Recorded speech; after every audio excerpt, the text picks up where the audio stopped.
बंगाल में बढ़ने लगी है सियासी हलचल।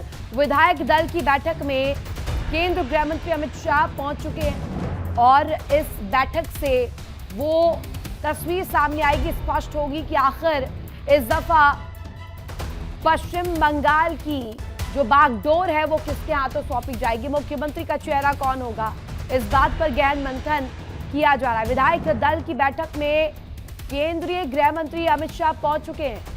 बंगाल में इसी को लेकर सियासी हलचल अब बढ़ चुकी है। ये सीधी तस्वीरें आपको दिखा रहे, लाइव तस्वीरें इस वक्त सामने आ रही है और तस्वीरों में आपको नजर आ रहा होगा कि इस वक्त पश्चिम बंगाल में जो हलचल है सियासी तौर पर पश्चिम बंगाल में बहुत तेज अपने पूरे फुल फ्लेज्ड अंदाज में इस बार बीजेपी उस दमखम के साथ आई है। बड़ा वोट का जो आंकड़ा है वो छूते हुए दिखाई दिए, बम्पर वोट्स मिले। एक्सक्लूसिव तस्वीर आपको दिखा रहे हैं।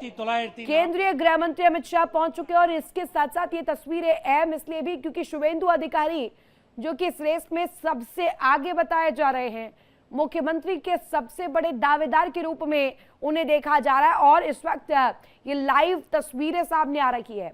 देखिए जो बीजेपी की इस दफा जीत हुई है पश्चिम बंगाल में, सालों से चली आ रही सत्ता को उखाड़ फेंका है और एक ग्राउंड जो कि बीजेपी का कभी नहीं रहा, उस ग्राउंड को यहां तैयार किया है। कोलकाता से लाइव तस्वीरें और बाकायदे यहां पर तमाम विधायकों का जमावड़ा आज लगते हुए, क्योंकि आज ये अहम विधायक दल की जो बैठक है इसी से वो मंत्र निकलेगा।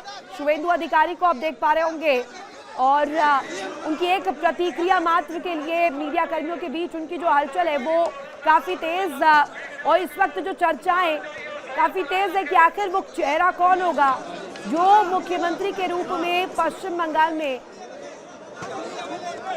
सामने आएगा, जिसके नाम पर मुहर लगेगी। सुकांता मजूमदार, श्रमिक भट्टाचार्य, इसके साथ शुवेंदु अधिकारी और एक महिला चेहरे के रूप में भी कई दफा चर्चा हो चुकी है कि मुख्यमंत्री का नाम सामने आ सकता है। अग्निमित्रा पॉल और साथ ही साथ कई और नामों पर चर्चा इस वक्त की जा रही है। ये इससे ज्यादा बड़ी बात और कुछ नहीं हो सकता। आज बंगाल जो 50 साल और उससे ज्यादा कुछ नहीं मिला, आज वो बंगाल को हम लोग सब कुछ देंगे। And first and foremost law and order, महिला का सम्मान। माँ दुर्गा माँ काली पूजा करते हैं, लेकिन असली माँ दुर्गा माँ काली का सम्मान कहाँ है? तो सबका सम्मान, सबका सुरक्षा वापस लाना, ये हम लोग का वादा है, मोदी जी का वादा है। और हम लोग मोदी जी के सैनिक है, भाजपा के सैनिक है, इसके ज्यादा हम लोग का कोई एक्सपेक्टेशन नहीं है। सिर्फ डॉक्टर श्यामा प्रसाद मुखर्जी का सपना साकार हो गया। कुछ मैसेज देना है, देना नहीं है। आर एक्स चीफ मिनिस्टर, उनके लिए बहुत बहुत शुभकामनाएं। हाँ, मोदी जी के सैनिक है और भाजपा के सैनिक।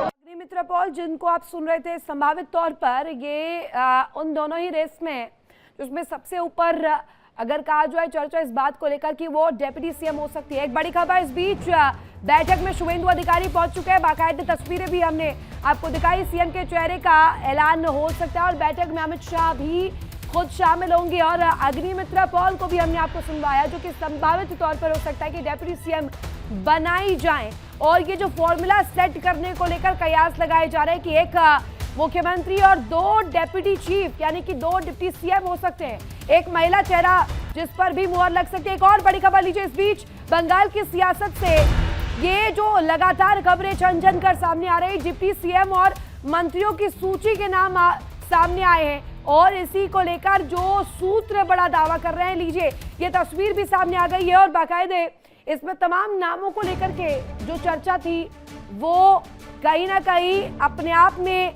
उन अटकलों के बाजार को और ज्यादा गर्म कर देती है, जिसमें सीधे तौर पर बंगाल की सियासत में इस वक्त भूचाल आ रहा है। और ये सियासी हलचल जिसमें बीजेपी इस बार फुल फोर्स के साथ सत्ता पर काबिज होने के लिए पूरी तरीके से तैयार है और कल 9 तारीख है, वही तारीख जिस दिन बीजेपी का चेहरा मुख्यमंत्री के रूप में पश्चिम बंगाल में शपथ लेगा।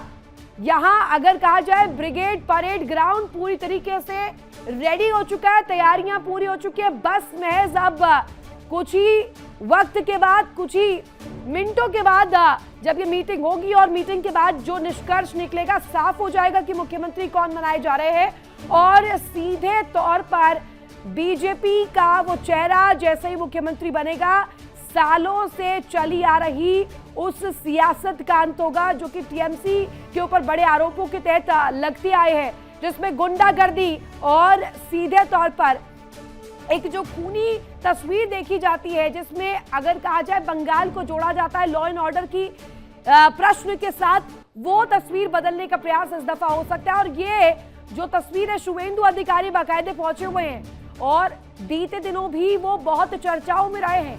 जिस तरीके से शुभेंदु अधिकारी के पीए की हत्या होती है, उसके बाद और भी ज्यादा इस बात को बल मिलता है कि क्या यही वो चेहरा है जिस पर इस बार दांव बीजेपी आजमा सकती है। मुख्यमंत्री के रूप में क्या इनके नाम पर मुहर लग सकती है, और जिस तरीके से वहां गहमा गहमी देखने को मिल रही है, इस बात के कयास पहले से ही लगाए जा रहे थे। पश्चिम बंगाल जो इस वक्त सबसे ज्यादा बड़ी सियासी हलचल का केंद्र बना हुआ है, वहां अब ऊंट किस करवट बैठेगा, मुख्यमंत्री के नाम पर किसके नाम पर इस वक्त जो है मुहर लगने वाली है, इन अटकलों को इस वक्त अगर कहा जाए, जो विशेषज्ञ है, जो एक्सपर्ट्स है, वो तमाम अटकलें लगा रहे हैं। कुछ संगठन के साथ जोड़कर देख रहे हैं कि संगठन और पार्टी के साथ जिसका जुड़ाव ज्यादा रहेगा, हो सकता है उसे ज्यादा बल दिया जाए। लेकिन इस बीच जो तस्वीर है वो अपने आप में ज्यादा अहम हो जाती है। न्यूज रूम से मेरे सहयोगी नैना यादव हमारे साथ कनेक्ट है। नैना, इस वक्त जो हलचल हम देख रहे हैं, इसी हलचल का जिक्र कई दफा हो चुका है और जैसा कि गृह मंत्री अमित शाह पहुंचे थे, थपथपाते हुए शुभेंदु अधिकारी की पीठ को नजर आए थे, और उसके बाद ये कयास और ज्यादा, ये अटकलें और ज्यादा तेज हो जाती है, जिसमें शुभेंदु अधिकारी का नाम मुख्यमंत्री के रूप में सबसे अव्वल तौर पर लिया जा रहा है। यही सबसे महत्वपूर्ण बात है ऋतु, लेकिन उसके पहले अपने दर्शकों को बता दें, इंडिया डेली 24/7 की खबर पर लगभग मुहर लगती नजर आती है, क्योंकि लगातार हम बताते रहे हैं कि ना सिर्फ सीएम फेस कौन हो सकता है, बल्कि दो जो अलग अलग स्टोरीज चल रही थी कि डेप्यूटी सीएम होगा, नहीं होगा, आखिर डेप्यूटी सीएम कौन होगा। तो पश्चिम बंगाल में भी उत्तर प्रदेश वाला फॉर्मूला लागू किया जा सकता है, 2 डेप्यूटी सीएम और 1 सीएम के तौर पर। जो लेटेस्ट तस्वीरें हैं वो भी टीवी स्क्रीन पर दिखाते जाइए, क्योंकि लगातार हलचल कन्वेंशन सेंटर से पश्चिम बंगाल से आ रही हैं। अपने दर्शकों को हम ये भी बताते चले कि मुख्यमंत्री के नाम पर जो चर्चा है ही, और मुख्यमंत्री को आखिर कौन कौन से विभाग दिए जा सकते हैं, वो भी इंडिया डेली 24/7 के पास में एक्सक्लूसिव लिस्ट है, संभावित लिस्ट, जिसमें माना जा रहा है कि पश्चिम बंगाल के नए मुख्यमंत्री जो होंगे वो शुभेंदु अधिकारी होंगे, और 2 उप मुख्यमंत्री के तौर पर राज्य में कमान संभाल सकते हैं, जिसमें 1 महिला नेत्री होंगी, तो एक ऐसा शख्स जो दार्जिलिंग से कनेक्टेड होगा। अब इसी नाम पर बड़ा सस्पेंस है, लेकिन ये भी बताते चले शुभेंदु अधिकारी अपने पास में गृह मंत्रालय रख सकते हैं, क्योंकि बहुत बड़ा, बहुत अहम ये एक विभाग हो जाता है। लॉ एंड ऑर्डर हमेशा से पश्चिम बंगाल की एक बड़ी समस्या रही है, और माना जा रहा है कि अब उसकी कमान या पश्चिम बंगाल की तस्वीर बदलने का बड़ा जिम्मा कहीं ना कहीं शुभेंदु अधिकारी के हाथों में रहने वाला है। फिलहाल ये देखिए, जैसे ही शुभेंदु अधिकारी कन्वेंशन सेंटर पहुंचे, अपने साथी विधायकों से घिर गए, विधायकों से घिर गए, सब बधाइयां दे रहे थे। मीडिया ने उनसे जब बात करने की कोशिश की तो उन्होंने बस कहा है कि कुछ समय रुक जाइए और देखिए, क्योंकि यही एक संयम बरतना यहाँ पर बहुत ज्यादा जरूरी होता है। इतने लंबे वक्त तक अगर खामोशी या संयम बढ़ता है, और यही बीजेपी की एक तरह से कार्यशैली और अनुशासन को एक तरह से दर्शाता है कि जो भी अनाउंसमेंट्स होंगे वो ऑफिशियल तौर पर होंगे, औपचारिक तौर पर होंगे, विधायक दल की बैठक के बाद में होंगे। और यही वजह है कि शुभेंदु अधिकारी ने ऑफिशियली कुछ नहीं कहा, लेकिन चारों तरफ से जिस तरह से विधायकों से वो घिरे हुए थे, बधाइयों का तांता लग रहा था, उससे स्पष्ट हो जाता है ऋतु कि आखिर अगला जो कमान कौन संभालने वाला है मुख्यमंत्री के तौर पर, और सीएम का ताज किसके सर पर बनने वाला है। और लगभग जैसा कि नैना आपने बताया कि इंडिया डेली की खबर पर मुहर लग रही है और बहुत ही कम समय बचा हुआ है, इसके बाद पूरी तरीके से रुख साफ भी हो जाएगा कि आखिर क्या वही जो इंडिया डेली ने शुरू शुरुआत से दिखाया कि शुभेंदु अधिकारी सबसे अव्वल तौर पर वो चॉइस हो सकते हैं बीजेपी की मुख्यमंत्री के लिहाज से। अभी और भी कई नामों पर चर्चा नैना चल रही है, नाम शमीक भट्टाचार्य का भी आगे चल रहा है और इसके साथ साथ अगर मैं कहूं तो सुकांता मजूमदार का भी नाम आगे है। अग्निमित्रा पॉल को लेकर के भी चर्चाएं काफी तेज थी कि एक महिला चेहरा भी हो सकता है, लेकिन अभी जो अटकलें ज्यादा तेज है वो डेप्यूटी सीएम को लेकर, अग्निमित्रा पॉल को लेकर। देखिए अग्निमित्रा पॉल और इनके साथ साथ एक और नाम मैं बता देती हूँ, रूपा गांगुली, वो नाम है जो कि डिप्टी सीएम के तौर पर उनका नाम काफी जोरों शोरों से आगे है। फिलहाल अलग अलग नामों के जो पैनल्स हैं वो तैयार किए गए थे और यही एक तरह से एक बड़ी जिम्मेदारी अमित शाह को सौंप कर पीएम मोदी ने भेजी थी, पार्टी के आला कमान ने भेजी थी। और वरना आप सोचिए कि इतनी बड़ी जिम्मेदारी थी, वरना पार्टी अध्यक्ष नितिन नबीन यहाँ पर होते, लेकिन अमित शाह जानते हैं कि ये जीत बीजेपी के लिए क्या मायने रखती है, पर्सनली ये जीत अमित शाह के लिए क्या मायने रखती है। याद कीजिए 2014 का जब वो वक्त था, जब पहली बात कही गई थी कि जो तमाम बड़े पड़ाव हैं वो तो पार कर लिए गए, लेकिन अब अगला पड़ाव पश्चिम बंगाल भी होगा। तो आप ये मान के चलिए ये जीत बहुत महत्वपूर्ण है। खुद पर्यवेक्षक के तौर पर अमित शाह यहाँ पर पहुंचे हैं। अब विधायक दल की बैठक जो है वो शुरू हो रही है और उस बैठक में कई नामों पर मुहर लग जाएगी। सबसे इंपॉर्टेंट बात सबसे दिलचस्प कड़ी ये होती है कि पिछले चुनाव में नंदीग्राम में जो हमने देखा था, पिछले चुनाव में बेशक बीजेपी फुल फोर्स के साथ ना आई हो, लेकिन नंदीग्राम में शुभेंदु अधिकारी ने ममता बनर्जी को कड़ी पटकनी दी थी। इस दफा तो दोहरा खेल हो गया, इस दफा भवानीपुर भी वही रहा, नंदीग्राम भी वही रहा। पूरे अगर आंकलन करें तो पश्चिम बंगाल में इस बार भगवा ही छाया रहा और उसके सबसे अगर कहा जाए शीर्ष पर रहे शुभेंदु अधिकारी। ना तो स्टेटमेंट्स में कहीं से पीछे, ना काम में कहीं से पीछे वो दिखाई दिए कैंपेनिंग के दौरान भी। देखिए 2021 का चुनाव शुभेंदु अधिकारी के लिए बहुत मायने रखता है। रितु हमें नहीं भूलना चाहिए वही शुभेंदु अधिकारी हैं जो कभी ममता बनर्जी के राइट हैंड माने जाते थे, बड़े खास माने जाते थे। और जब अगर वो टीएमसी का साथ छोड़कर जब बीजेपी में आए थे तो एक तरह से बड़ी अग्नि परीक्षा थी शुभेंदु अधिकारी के लिए। और खुद ये कहा जाए कि बीजेपी के सामने, जनता के सामने, या फिर जो तलखी रही है टीएमसी को या ममता बनर्जी के साथ में, वो भी जवाब देना बहुत जरूरी था। यही वजह है कि शुभेंदु अधिकारी ने पूरी जी जान लगा दी थी उस पूरे चुनाव में। और हुआ ये कि उन्होंने जीत दर्ज भी की, भले ही मार्जिन बहुत ज्यादा नहीं था, लेकिन अल्टीमेटली आखिर में बाजीगर वही कहलाता है जिसके हाथ में जीत हो। और देखिए यही वजह है कि उसके बाद जो कॉन्फिडेंस बूस्ट अप हुआ 2021 के चुनाव में जीत दर्ज करने के बाद में, यही वजह है कि एक बार फिर से पार्टी ने भरोसा दिलाया, भरोसा जताया शुभेंदु अधिकारी पर और फिर से बड़ी जिम्मेदारी दी कि शुभेंदु अधिकारी के नेतृत्व में ही बीजेपी पश्चिम बंगाल का चुनाव लड़ेगी। और देखिए उन्होंने निराश नहीं किया पार्टी को, उन्होंने जनता के मुद्दों को पुरजोर तरीके से उठाया, उन्होंने पार्टी का भरोसा जीता, जनता का भरोसा जीता और अब पार्टी वो तस्वीर भी हमने देखा था, वो तस्वीर भी हमने देखी नैना, जब हम और आप ही उस दौरान बुलेटिन कर रहे थे, उस दौरान हम ही खबर बता रहे थे और शुभेंदु अधिकारी जब पोल करने के लिए पहुंचे हुए थे, जब चुनाव में वो अपना वोट कास्ट करने पहुंचे हुए थे, उस दौरान भी जो उनकी प्रतिक्रिया आई थी कि हिंदुओं ने वोट किया है मुझे, वो भी सबसे बड़ा सियासी खेला किया है। देखिए हिंदू और उनसे जुड़े हुए मंदिर मस्जिद या उनकी भावनाओं का विषय तो हमेशा से पश्चिम बंगाल में एक बहुत महत्वपूर्ण रहा ही है, क्योंकि कई ऐसी तस्वीरें सामने आती रही कि माता की आराधना का सबसे बड़ा स्थान पश्चिम बंगाल है। लेकिन वहां पर जब जब अगर तवज्जो देने की बात आई या फिर ऐसे तमाम अगर मौके पड़े जहां पर क्लैश हो तो उसमें हमेशा कीजिएगा। एक बड़ी खबर इससे पहले बता दें जरा दर्शकों को, बंगाल की सियासत से सूत्रों के हवाले से इस वक्त बड़ी खबर, जहां शुभेंदु अधिकारी बंगाल के सीएम होंगे। सूत्र ये बड़ा दावा कर रहे हैं, दिलीप घोष डेप्यूटी सीएम हो सकते हैं, अग्निमित्रा पॉल भी डिप्टी सीएम होंगी। इस वक्त सूत्र ये सबसे बड़ा दावा कर रहे हैं और यही इस वक्त सबसे बड़ी खबर भी है। पश्चिम बंगाल जहां पर सियासी तौर पर जो हलचल अभी बहुत तेज है, हलचल इस बाबत तेज है कि वहां मुख्यमंत्री कौन होगा, लेकिन जो सूत्र दावा कर रहे हैं वो इस बात को पुख्ता कर रहे हैं कि इस दफा शुभेंदु अधिकारी की सरकार पश्चिम बंगाल में बनने जा रही है और मुखिया शुभेंदु अधिकारी रहने वाले। नैना 24/7 7 की खबर पर मोहर लगती नजर आ रही है। मैं वही बात कह रही हूं कि देखिए, हम जो दिखाते हैं वो पूरे दावे के साथ दिखाते हैं। शुभेंदु अधिकारी ही मुख्यमंत्री के तौर पर कमान संभालने वाले हैं। और जो अभी जानकारी है, कन्वेंशन सेंटर में कोलकाता के करीब 150 से ज्यादा विधायक वहां पर पहुंच चुके हैं और जल्द ही बाकी अन्य विधायक भी पहुंच रहे हैं। और ये जो तस्वीरें आप देख रहे हैं, दरअसल नए विधायकों के साथ में भी शुभेंदु अधिकारी ने मुलाकात की। और जो बात अब से कुछ देर पहले मैं और ऋतु आप हम दोनों कर रहे थे, आप ये समझिए शुभेंदु अधिकारी आखिर क्यों पीएम मोदी का भरोसा जीता। शुभेंदु अधिकारी ने, उनके करीबी माने जाते हैं, उनके विश्वसनीय माने जाते हैं। और पिछले 2021 में जब चुनाव था तो बीजेपी ने 77 सीटें जीती थी, लेकिन 77 सीटों से लेकर 207 सीटों तक पार्टी को पहुंचाया गया। तो उसमें कड़ी मेहनत, बड़ी रणनीति, जनता के मुद्दे, ग्राउंड ऑपरेशंस, ये जो सारी तमाम बड़ी अलग अलग परिस्थितियां रही, उसमें मुख्य चेहरा, मुख्य कमान और मुख्य रणनीतिकार शुभेंदु अधिकारी ही थे।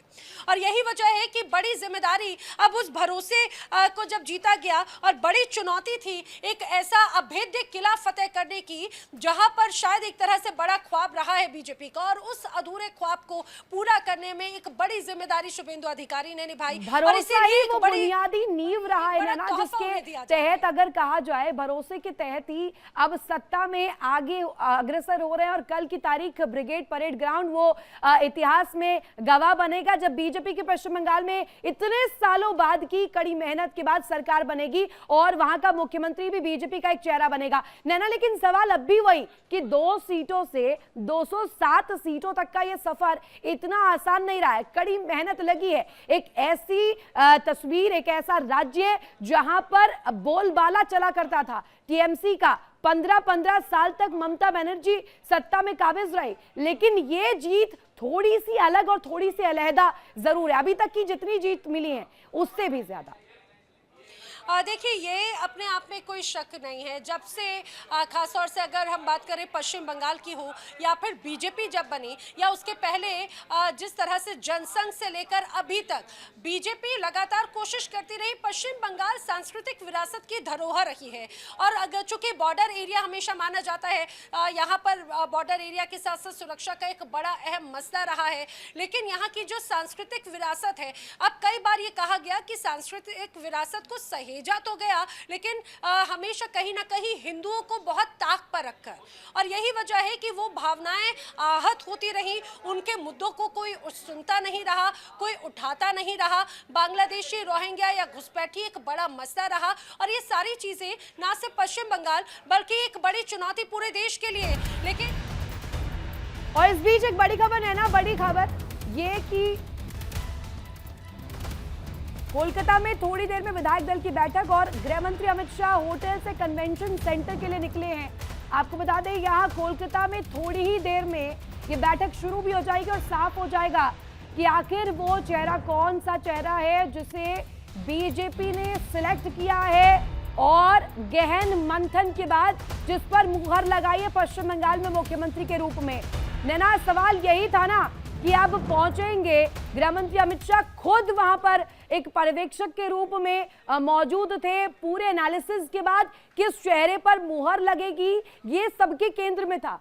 नितिन नवीन की बात आपने की थी, नितिन नवीन के साथ साथ केंद्र गृह मंत्री ने खुद जिम्मा उठाया कि यहाँ का चेहरा कौन होगा, ये हम सभी एक साथ डिसाइड करेंगे।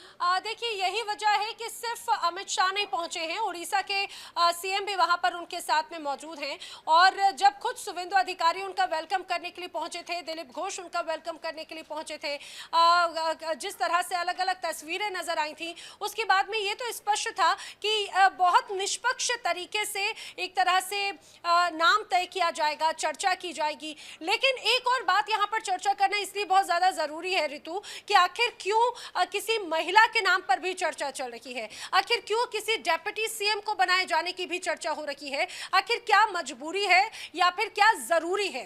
तो ये भी हमें सोचना चाहिए, क्योंकि खासतौर से पश्चिम बंगाल में 15 सालों से ममता बनर्जी, जो कि बड़ी कद्दावर महिला नेत्री के तौर पर अपनी जिम्मेदारी निभाती रही, पूरे भारत में एक बड़ी छवि वो रखती हैं। और इसमें कोई शक नहीं कि महिलाओं का जो विषय है, महिलाओं के मुद्दे को लेकर वो घिरी जरूर, लेकिन कई ऐसी आलोचनाएं हैं जिनकी वजह से उन्हें साथ भी मिलता रहा। और तमाम ऐसी जो तमाम बड़ी चुनौतियां हैं इसको दरकिनार नहीं करना चाहती बीजेपी। यही वजह है कि 2 डेप्यूटी सीएम के फॉर्मूले को लेकर आगे बढ़ रहे हैं, जिसमें एक महिला चेहरा भी हो सकती है। हमने देखा ये वाला फॉर्मूला कई जगहों पर कई राज्यों में बीजेपी की तरफ से लागू किया गया था, चाहे बात उत्तर प्रदेश हो या फिर राजस्थान भी उसी में शामिल है। राजस्थान में सीएम के साथ साथ एक महिला के तौर पर भी एक बड़ी जिम्मेदारी जिस रूप में डिप्टी सीएम के तौर पर दी गई, अब माना जा रहा है कि उसी तरह के फॉर्मूले को यहाँ पर अपनाया जा रहा है। इसीलिए पश्चिम बंगाल में किसी महिला को उप मुख्यमंत्री बनाए जाने पर चर्चा भी है। लेकिन अब अलग अलग तस्वीरें, हलचल भी सामने आ रही हैं। और देखिए, जैसा हम सभी जानते हैं कि खास तौर से बीजेपी उस पार्टी में से मानी जाती है जो सभी को चौंका दे अपने निर्णयों से। और कई बार जब इस बात का जिक्र नैना आप कर रही हैं तो एक जो वाकया मेरे अभी मस्तिष्क में आता है वो ये आता है, आरजीकर मेडिकल कॉलेज की जब तस्वीर सामने आती है, वो महिला डॉक्टर बेटी के साथ जो होता है वो कहीं ना कहीं पूरा एक ग्राउंड सेट कर देता है। और जो मां माटी मानुष का जो एक तरह से सीधे तौर पर दावा करते हुए ममता बनर्जी सत्ता में रही है इतने सालों से, वो कहीं ना कहीं इससे बड़ा डेंट ममता बनर्जी के इस दावे पर भी और इस पूरे लोगों पर, इस मोटिव पर पड़ता हुआ नजर आता है, जिसका असर ये हो रहा है कि कहीं ना कहीं अभी जो बड़ी तस्वीर जो हम देख रहे हैं और अग्निमित्रा पॉल के नाम की जो चर्चा है वो भी शायद इसी के इर्द गिर्द है।